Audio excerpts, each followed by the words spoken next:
What's going on, YouTube? I was going to make a video of my 96 Jaguar today, but I'm going to make a different video. Yeah. 96 Jaguar's resting right now. Ain't she a beaut? There she is. She's resting. She needs a lot of rest. Sorry about the traffic. Yeah, must be Monday. Anyway, I'm going to show you guys how to test a starter.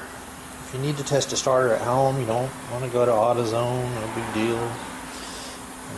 You can bench test a starter in 5 seconds. Alright. Here's your hookups for your battery. If you have a spare battery, you can use a spare battery. If you have an energy, a battery charger, you can do it with that. I'm just using a spare battery. You can do it with one of those battery quick charger packs too. Just make sure you put positive, red, always going to go on the positive, negative, on the negative.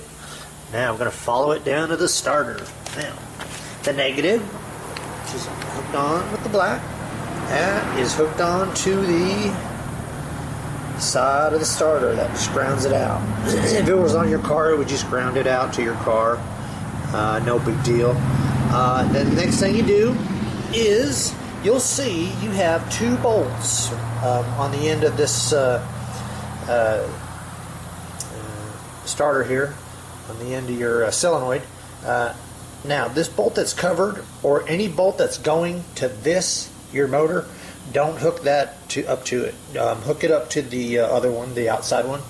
It's usually the outside one that is hooked straight to your battery. So if this were hooked onto my car, this would be hooked onto my positive battery terminal. If you can see that, let me get you a little better view of it. Anyway, yeah, that's how you hook it up. Now, this little line right here you see, all that is just a wire. It's a pretty heavy wire. I don't want to get burnt, or I don't want the wire melting or anything. So you need a decent sized gauge wire to do this. But as you can see, you just pinch it in there.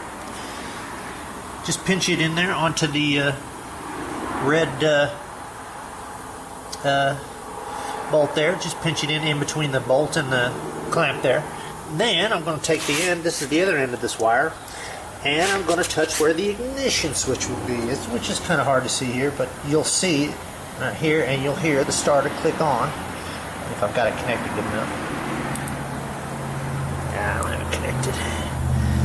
Yeah, sometimes it disconnects, and hard to use both hands to do all that stuff. But anyway, alright, let's see if I can get it going. There you go.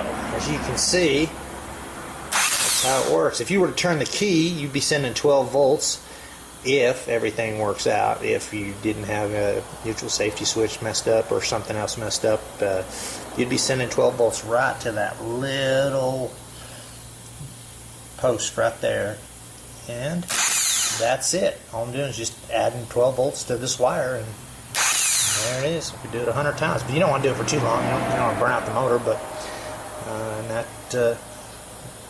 that just kicks on your flywheel. So you know that just tells you how much power you got to have. But that's about as simple as it gets in testing a starter on the ground. See, I didn't have to put my foot on it. I didn't have to put it on a bench or nothing. It's no big deal. It's not going to jump anywhere. And this is from my '89 Honda Accord that I can't blow up for some reason.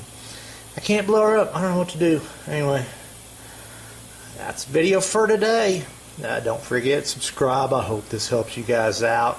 Do this test on your own. Just be careful. Wear your safety goggles. Till then, sign off.